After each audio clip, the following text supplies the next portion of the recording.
I teach at an elementary school, and every Friday afternoon, my students are allowed to write a story about anything they'd wish to. This tale was handed in to me by an 8-year-old boy last week, a perfectly normal, happy, well-adjusted lad. Or so I had previously thought.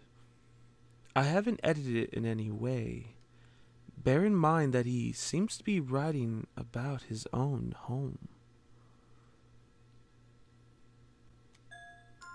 Do you know those flyers that get left on your car windshield and posted in your mailbox and under your door with a picture of a circus or carnival that is coming to town? Well, trust me, if you ever get a flyer from a circus called Chop Chop's Magic Circus with a big smiling fireman clown's face on it, you should burn it straight away and never, ever take it into your home. A dad brought one inside with the mail one day and dropped it on the hallway floor. And that night, when the family went to bed, something very strange happened. The clown on the flyer called Chop Chop looked from side to side with his big red clown eyes to see if the coast was clear. And then he jumped right out of the flyer and did a flip in the air and landed on his big clown feet in the hallway. He had a big red nose and big yellow fireman pants that were too big for him, and a big red fireman's hat, and a big shiny fireman's axe and bucket. He had a big red smile on his face as he loves to be out of that flyer and up to his old tricks. He is a very clever clown. He knows where the people in the house are, and he is very quiet and good at what he does. So he did a silent cartwheel up the stairs and went into the first bedroom. There was a mom and a dad fast asleep in there. It was very dark, but Chop Chop doesn't mind the dark. He stood and looked down at the mom.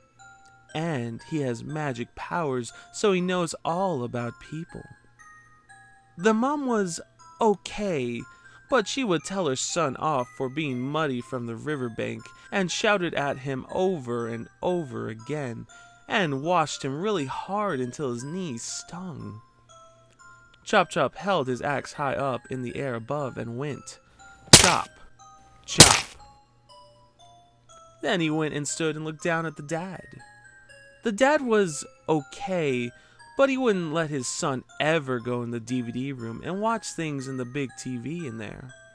And once he came home early and found his son in there, and he shouted very loud at his son. And he said he had messed everything up, and that is why he told him to stay out. Chop Chop held his axe high up in the air and went, chop, chop. Then he went next door to another bedroom, and when he opened the door, and he saw the bed was empty, Chop Chop started crying a little bit as he was sad that his Chop Chop fun was spoiled. But he then used his magic powers and he knew this was a boy's room, and it was empty as the boy had gone out camping in a tent with his friend, and that the boy was a good boy, so he started to smile again. Chop Chop could tell that there was someone else in that house, so he did a little happy roll on the hallway floor and ended up at the bedroom of the boy's grandma, who was living there now after she had sold her old house, which was far away, and moved in to be with her family all the time. Chop Chop stood and looked down at the grandma and knew all about her. She pinched her grandson on the back of his neck when he answered her back, and when she made him speak in a proper outside voice all the time so he didn't sound common. And she never let him go and look at her things in her room, and once when he took a book from her bookshelf and started to read it in his bedroom, she called him a thief and she said she was telling the police. Chop Chop held his axe high up in the air and went, chop, chop. But he didn't do it just once. He enjoyed it so he went again.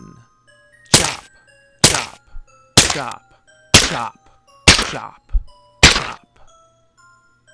He tumbled down the stairs, and he knew his fun was almost done and over for one night.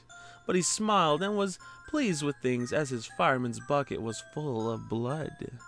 He knew all about how to make a fire, so he went into the kitchen and started a big blaze with the gas oven. But before he got too hot, he did his magic flip trick and ended up back inside the fire with that same old big smile on his face. The fire soon got to the fire, but as it went up in flames, he didn't mind.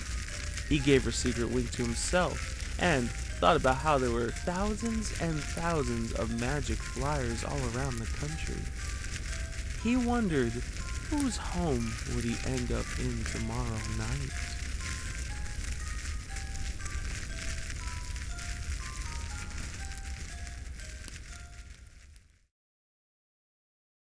If you think that story is disturbing, you should see the illustrations the kid drew to accompany them.